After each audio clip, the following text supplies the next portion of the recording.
I never thought my life would turn out like this. My name's Rita, and this is my story. I was born to farmers, good people who taught me the value of hard work from the day I could walk. Our days started before dawn, tending to the animals and crops.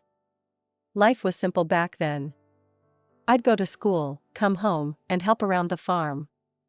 Weekends were for family time and catching up on chores. I didn't know any different, and I didn't want to. But things changed when I graduated high school. My parents, bless their hearts, wanted more for me than a life on the farm. "Rita, we've been talking," Dad said one evening as we sat around the dinner table. "Your mom and I think you should go to college."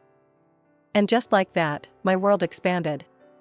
I packed my bags and moved to the city, a place so different from everything I'd known that it might as well have been another planet. College was an experience. The classes were interesting enough, but it was the people that really opened my eyes. Kids from all walks of life, with dreams and ambitions I'd never even considered. And then there was Jack. I met him in my second year. He was charming, confident, and so different from the farm boys back home. Jack knew exactly what he wanted from life, or so I thought. "Life's too short to waste it working yourself to the bone," he'd say, lounging on the grass outside the library. "We should enjoy ourselves while we're young." I was smitten. Here was someone who saw life as an adventure, not just an endless series of chores. We started dating, and before I knew it, we were talking about marriage. When I told my parents, they were cautious. They wanted to meet Jack, to get to know the man who'd stolen their daughter's heart. "He seems nice enough," Dad said after Jack's first visit to the farm. "But there's something. I don't know." "Just be careful, Rita." I brushed off his concerns. What did my old-fashioned father know about modern love? Jack was perfect, and we were going to have a perfect life together. My parents, bless them, paid for our wedding and even bought us an apartment in the city. "We want you to have a good start," Mom said, her eyes misty. "Thanks, Mom, Dad," I said, hugging them tight. "I promise I'll make you proud." As Jack and I stood at the altar, exchanging vows and rings, I thought my life was set. I had a husband who loved me, a good job in the city, and a bright future ahead. The first couple of years of our marriage were, well, I thought they were good. Jack and I both had jobs in the city, and we settled into a routine. But looking back, I can see the cracks that were forming even then. "Rita, do we have to go to your parents' farm this weekend?" Jack would whine every time I suggested a visit. "It smells like manure, and your dad always wants me to help with something." I'd sigh and try to reason with him. "They're my family, Jack. And they've done so much for us." "Fine," he'd grumble. "But I'm not shoveling any cow crap." I brushed it off as city boy squeamishness. After all, I'd grown up with those smells and chores. But now I wonder if I should have seen it as a red flag. 2 years into our marriage, I got pregnant. I was over the moon, and my parents were ecstatic. "A grandchild," Mom squealed over the phone. "Oh, Rita, we're so happy for you." Jack's reaction was less enthusiastic. "A kid? Already? I guess that's okay." I chalked it up to nerves. Surely he'd warm up to the idea of being a father. My parents, bless their hearts, continued to support us. They bought us a car, paid for vacations. I was grateful, but Jack seemed to take it all for granted. "Of course they're helping us," he'd say. "That's what parents do." When our son, Tommy, was born, I fell in love all over again. But Jack, well, he tried, I'll give him that. But fatherhood didn't come naturally to him. "Can't you keep that kid quiet?" he'd complain when Tommy cried at night. "Some of us have to work in the morning." I'd bite my tongue and remind myself that we were both adjusting to parenthood. Life went on. We visited the farm when we could, though Jack's reluctance grew with each trip. "Your dad asked me to help fix the tractor again," he'd grouse. "I'm not a mechanic, for Christ's sake." I'd watch my dad and Jack working together, oil-stained and sweaty. Dad would be patient, explaining each step, while Jack would grimace and fumble with the tools. Then, tragedy struck. Within a year, both my parents passed away. I was devastated. "They're gone, Jack," I sobbed into his shoulder. "I can't believe they're gone." He patted my back awkwardly. "It'll be okay. At least they left us the farm." His words jolted me. The farm. My family's legacy. And all Jack could think about was what we'd inherited? In the midst of my grief, Jack dropped a bombshell. "We should sell the farm," he said one night over dinner. "We could buy a big house in the city. Live like kings." I wanted to argue, to fight for my family's legacy. But I was tired, worn down by grief and the demands of motherhood. And wasn't a wife supposed to support her husband's decisions? "Okay," I said quietly. "If you think it's best." And just like that, with a few signatures on some papers, my family's history was sold off to the highest bidder. The money went into our joint account, and Jack was like a kid in a candy store. "We're set for life, Rita," he crowed. "No more slaving away at work. We can do whatever we want." I nodded and smiled, trying to ignore the hollow feeling in my chest. This was what Jack wanted, and I was his wife. I had to support him, right? Life after selling the farm was different. The money from the sale cushioned us nicely, I'll give Jack that. We didn't have to work as hard anymore. We both cut back to part-time hours, and for a while, it felt like we were living the dream. But as the years went by, I started noticing things. Jack, who'd never been a hard worker to begin with, seemed to lose all motivation. He'd quit jobs at the drop of a hat, always with some excuse.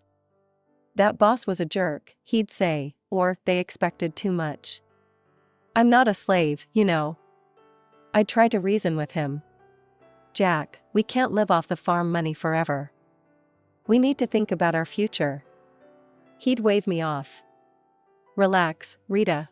We're set for life. Why work ourselves to death?" Meanwhile, our son Tommy was growing up fast. He graduated high school, then college, and before I knew it, he was working and living on his own. I was proud of him, but I missed having him around. Then one day, I was flipping through the newspaper when a name caught my eye. It was an article about a successful concrete production plant, owned by none other than Jack's uncle, Robert. "Jack," I called out, "did you see this article about your Uncle Robert?" Jack's face darkened. "I don't want to hear about that old tyrant," he snapped. I knew the story, or at least Jack's version of it.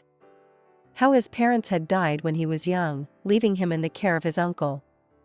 How Robert had been overbearing and controlling, trying to force Jack into the family business. "He never listened to what I wanted," Jack had told me years ago. "It was always about what he thought was best. So I left. Started my own life."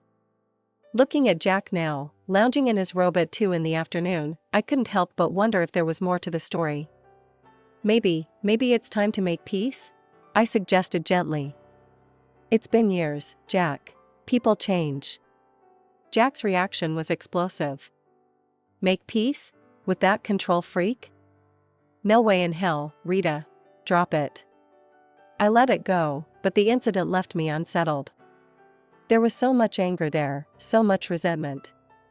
It made me wonder what else Jack was carrying around, what other parts of himself he was hiding. It was a quiet Sunday afternoon when I overheard Jack on the phone. His voice was curt, dismissive. "I am not interested in his life and it does not concern me," he said sharply before hanging up. My curiosity got the better of me. "Who was that, honey?" Jack's face was a mask of indifference. "Hospital. My uncle's sick. If he kicks the bucket, at least I'll finally get something out of him." I stared at him, shocked. "Jack, that's a terrible thing to say." "He raised you." "Yeah, and made my life hell," he snapped. "I'm not going to see him." End of story. As I watched Jack settle back into his armchair, remote in hand, something inside me snapped. This wasn't the man I married. This wasn't the person I thought I knew. Without a word to Jack, I went to our bedroom and called Tommy. "Hey, sweetie," I said when he picked up. "How would you feel about meeting your great uncle?" Tommy was surprised, but agreed readily. An hour later, we were walking into the hospital, my heart pounding. The ICU was a maze of beeping machines and hushed voices. And there, in a bed surrounded by monitors, lay Jack's uncle Robert. He looked small and frail, nothing like the tyrannical figure Jack had described. When we introduced ourselves, his eyes filled with tears. "Rita, Tommy," he said, his voice weak but warm. "Oh, I've wanted to meet you for so long." Over the next hour, Robert told us his side of the story. How he'd taken Jack in after his parents died, raised him as his own. "I loved that boy," Robert said, his voice cracking. "I wanted him to have everything. To carry on the family business, to have a good life. But Jack, it seemed, had other ideas. He said he didn't want the responsibility," Robert continued. "Said he didn't want to work hard like I did, staying up nights worrying about the business." I felt a sinking feeling in my stomach as Robert's words painted a picture I recognized all too well. "Jack demanded I sell the business," Robert said, shaking his head. "Wanted me to set him up with a monthly allowance, an apartment, a car. Said I owed him a carefree life." I glanced at Tommy, seeing my own shock mirrored in his face. "I told him that's not how life works," Robert went on. "That money needs to be earned. I begged him to stay, to learn the business. But he just got angry. Said he'd find a rich wife and never have to work a day in his life." As I sat there in Uncle Robert's hospital room, memories from the past decade started flooding back. Like pieces of a puzzle finally falling into place, I saw our life together in a new, harsh light. Jack had never held a job for long. He always chose part-time work, called in sick often, took countless days off. I'd attributed it to stress, to him being a free spirit. But now I saw the truth. "Life is for pleasure, Rita," he'd always say. "Why kill ourselves working?" I felt sick to my stomach as realization dawned. Jack hadn't married me for love. He'd married me for my family's money, for the comfortable life he thought I could provide. I was just a means to an end, the rich bride he'd promised his uncle he'd find. Tears welled up in my eyes as the weight of this truth settled on me. Our whole life together, our marriage, our family, it was all built on a lie. Uncle Robert's voice pulled me from my thoughts. "I'm so sorry," he said, his voice weak. "I won't be able to leave anything to you or Tommy. I wanted to, but..." "It's okay," I said, squeezing his hand. "We don't need anything." "I had plans," Robert continued, growing agitated. "A new project. It would have changed everything. But I ran out of time." Suddenly, Robert's face contorted in pain. The machines around him started beeping urgently. "You need to leave," a nurse said, rushing in. "Now." A few days later, the call came. Uncle Robert had passed away.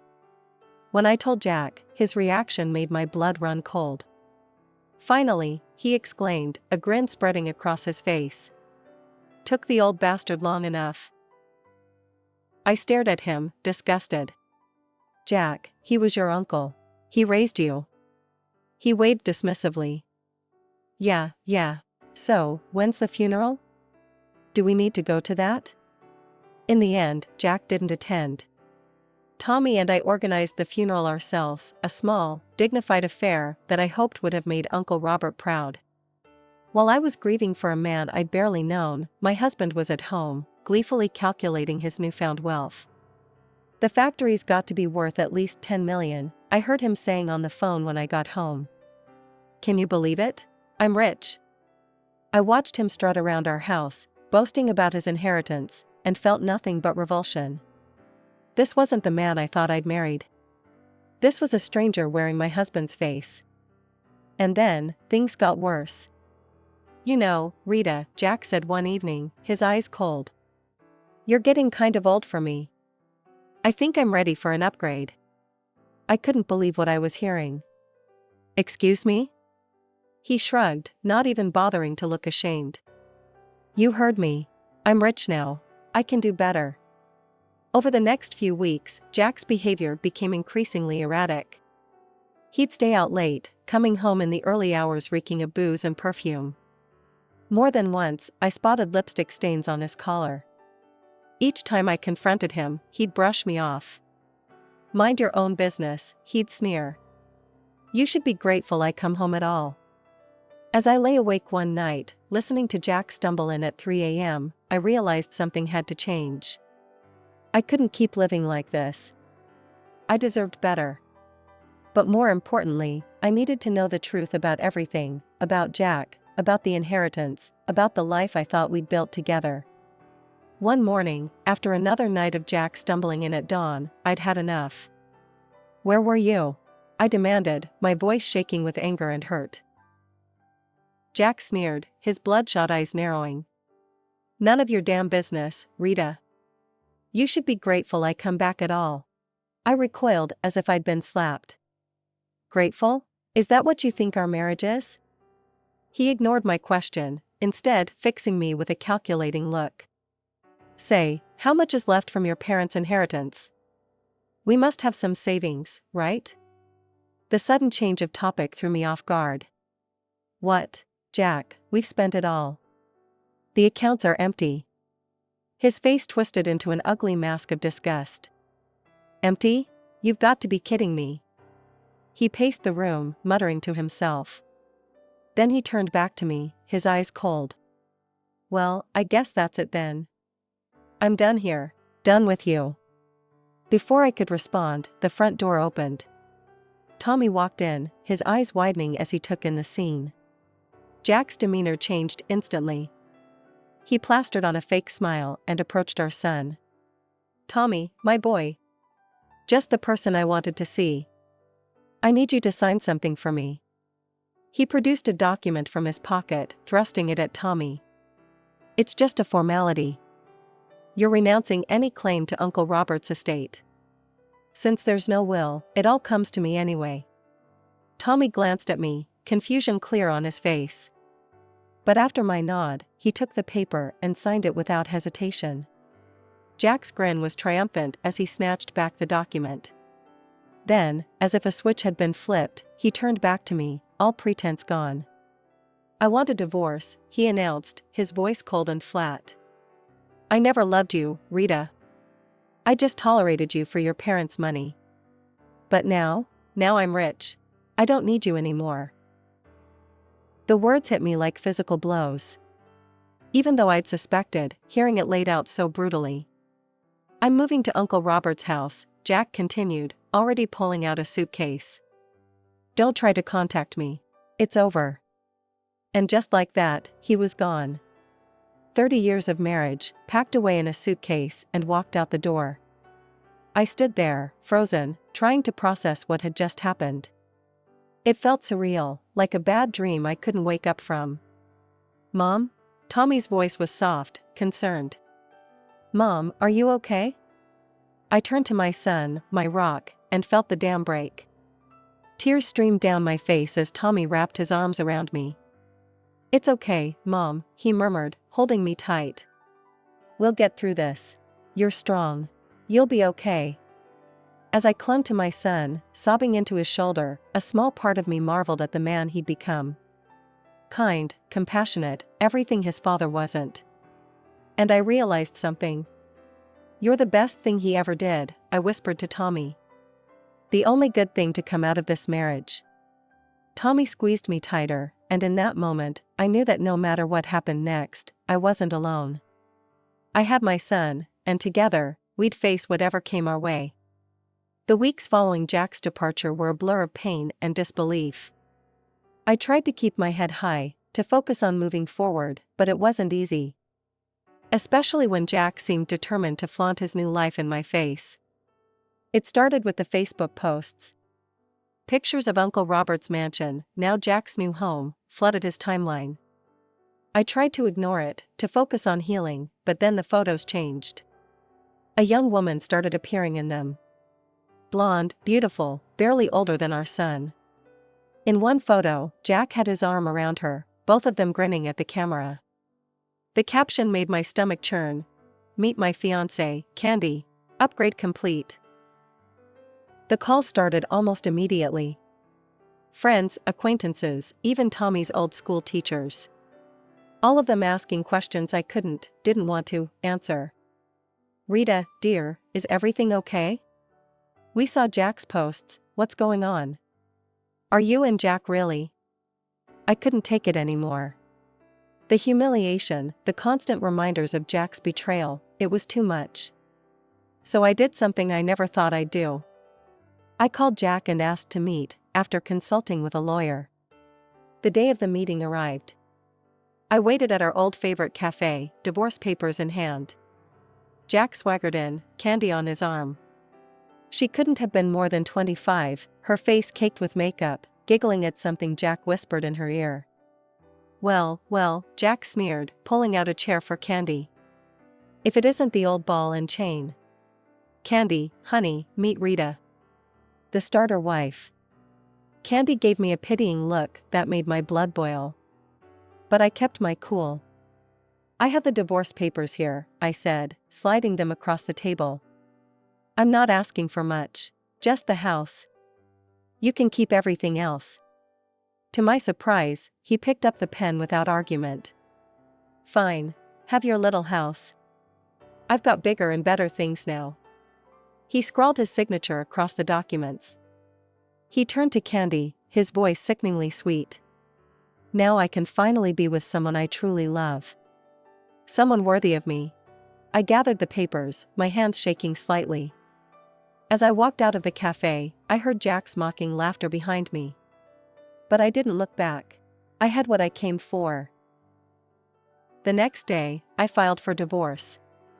As I handed over the papers to the court clerk, I felt a weight lift off my shoulders. For the first time in months, I felt like I could breathe again. Life has a funny way of serving up justice when you least expect it. For me, it came in the form of a headline splashed across the local newspaper. "Local business tycoon's empire crumbles, nephew left with massive debt." It turned out that Uncle Robert had taken out an enormous loan just before his death, hoping to expand the business. He'd mentioned something about a new project during our hospital visit, but Tommy and I hadn't understood the implications at the time. Now it all made sense. I watched from afar as Jack's new life crumbled around him. He sold the factory, the mansion, the cars, everything. And still, he was left owing nearly $1 million. The cherry on top? His young bride, Candy, packed her bags and left the moment she realized Jack wasn't the wealthy catch she'd thought he was. I'd be lying if I said I didn't feel a twinge of satisfaction. Karma, it seemed, had finally caught up with Jack. Then, one rainy evening, there was a knock at my door. I opened it to find Jack standing there, looking nothing like the smug, wealthy man who'd walked out on me months ago. He was disheveled, his eyes red-rimmed and desperate. "Rita," he said, his voice cracking. "I've been such a fool. I see that now. Please, can we talk?" Against my better judgment, I let him in. For the next hour, I listened as Jack poured out his heart. He told me how he'd lost everything, how he'd realized what truly mattered in life. "I was wrong, Rita," he said, his eyes pleading. "So wrong. But I see now that you were the only one who ever truly cared for me. The only one I've ever really loved." Then, to my utter disbelief, Jack got down on one knee, producing a small velvet box. "Rita, please. Give me another chance. Marry me again. Together, we can overcome anything." For a moment, I was speechless. Then, I did something that surprised even me. I laughed. It started as a small chuckle and grew into full-blown, tears streaming down my face laughter. Jack's face fell. "What's so funny?" When I finally caught my breath, I looked him straight in the eye. "Oh, Jack. Did you really think it would be that easy?